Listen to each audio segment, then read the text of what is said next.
5 alasan memilih Pak Prabowo Subianto untuk menjadi Presiden Indonesia di tahun 2024. Baik, alasan yang pertama untuk memilih Pak Prabowo Subianto untuk menjadi Presiden RI di tahun 2024. Di antara figur-figur lain yang saat ini memiliki elektabilitas 3 besar dan sudah resmi dicapreskan oleh partai politik untuk Pilpres 2024 nanti, hanya Pak Prabowo Subianto yang seorang ketua umum partai politik, yaitu Pak Prabowo merupakan seorang ketua umum partai politik Gerindra. Ini merupakan salah satu kelebihan Pak Prabowo. Artinya ketika nanti jadi presiden lebih memiliki power untuk mengambil keputusan dibandingkan dengan tokoh lain yang elektabilitasnya tinggi tapi bukan ketua umum partai, seperti Pak Ganjar dengan Pak Anies yang notabene hanya kader partai saja.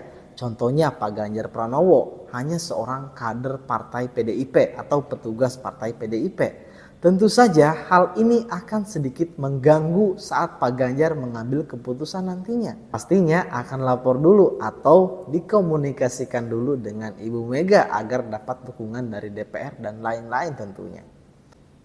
Kemudian Pak Anies Baswedan. Sama juga Pak Anies ini yang notabene orang non partai. Itu pun hanya didukung parpol.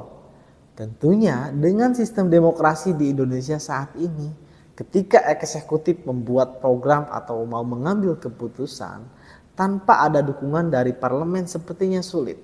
Artinya Pak Anies akan disetir parpol juga ujung-ujungnya seperti Pak Ganjar. Kalau kemudian kita memilih Pak Anies dan Pak Ganjar Pranowo yang jadi presiden begitu ya. Kemudian alasan yang kedua. Alasan yang kedua, kita tahu bahwa Pak Prabowo seorang negarawan. Di negara mana coba yang tadinya rivalitas di pemilu kemudian jadi bersatu? Sepengetahuan saya hanya ada di Indonesia ketika Pak Prabowo 2 kali menjadi rivalitas Pak Jokowi dan akhirnya malah legowo menjadi menhan Pak Jokowi. Ini merupakan sesuatu yang sangat luar biasa menurut saya. Artinya Pak Prabowo ini bukan seorang pendendam dan lebih mengutamakan rekonsiliasi demi kepentingan negara. Kemudian alasan yang ketiga, alasan yang ketiga untuk memilih Pak Prabowo di tahun 2024 nanti yaitu Pak Prabowo merupakan sosok yang paling berpengalaman dibandingkan Pak Anies dan Pak Ganjar Pranowo.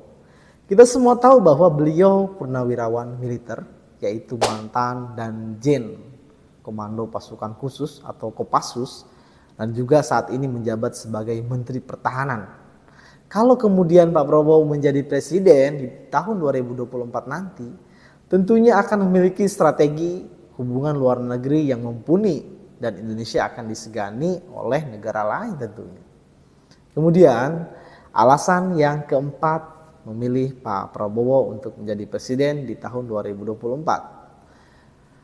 Pak Prabowo layak kita berikan kesempatan dan kepercayaan untuk memimpin Indonesia ke depan. Dari semangat dan tekadnya yang sangat luar biasa menurut saya, beliau sudah jadi capres 2 kali dan menjadi cawapres 1 kali. Dan di tahun 2024 ini menjadi yang keempat kalinya bertarung di Pilpres.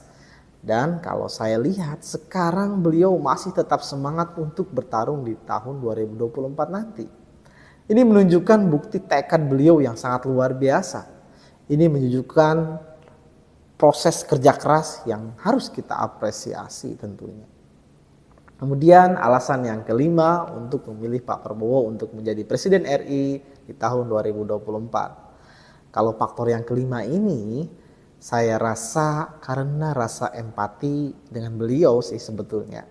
Yang mana dengan beberapa kekalahan di Pilpres dulu, tentunya kita semua layak memberikan rasa empati kepada Pak Prabowo Subianto dan mendukung beliau untuk menjadi Capres 2024. Di mana usia beliau sudah tidak muda lagi, sedangkan Pak Anies dan Pak Ganjar kan masih muda dan masih ada kesempatan di pemilu-pemilu selanjutnya. Jadi saya rasa kalau dalam istilah Sunda karunya lah begitu ya, Jadi intinya layak memberikan kesempatan kepada Pak Prabowo Subianto.